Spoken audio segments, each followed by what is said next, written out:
ആത്മഹത്യ ചെയ്ത RSS പ്രവർത്തകൻ ആനന്ദ് കെ തമ്പിയുടെ നിർണായക ഫോൺ സംഭാഷണം മീഡിയ വണ്ണിന് RSSന് വേണ്ടി 2 പതിറ്റാണ്ടിലേറെ പണിയെടുത്തിട്ടും നേതൃത്വം അത് കണക്കിലെടുത്തില്ലെന്ന് ആനന്ദ് പറയുന്നു. പലയിടങ്ങളിൽ നിന്നും സമ്മർദ്ദമുണ്ട്. എത്ര കൊമ്പന്മാർ എതിരെ നിന്നാലും പോരാടുമെന്നും ആനന്ദ് സുഹൃത്തിനോടുള്ള ഫോൺ സംഭാഷണത്തിൽ പറയുന്നുണ്ട്. ആനന്ദിന്റെ ആത്മഹത്യാക്കുറിപ്പിൽ പേര് പരാമർശിക്കുന്നവരുടെ മൊഴി പോലീസ് രേഖപ്പെടുത്തും. ഞാൻ രണ്ടും കൽപ്പിച്ചു എന്നോടെ മത്സരിക്കാൻ തീരുമാനിച്ചു. എല്ലാ ഭാഗത്തുനിന്നുണ്ട്.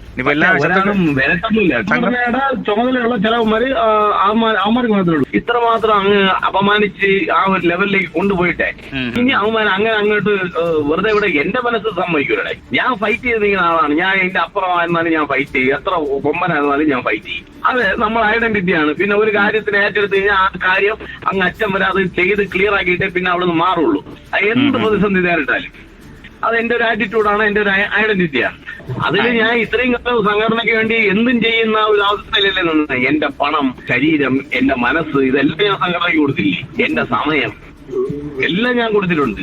എന്നെ തിരിച്ചിന്റെ അടുത്ത് ഈ പരിപാടി കാണിക്കുമ്പോഴേ ചുമ്മാ അത് 4 മടക്കി പോക്കറ്റ് വെച്ചിട്ട് വീട്ടിൽ പോയിരിക്കുക എന്നെ കൊണ്ട് പറ്റൂല.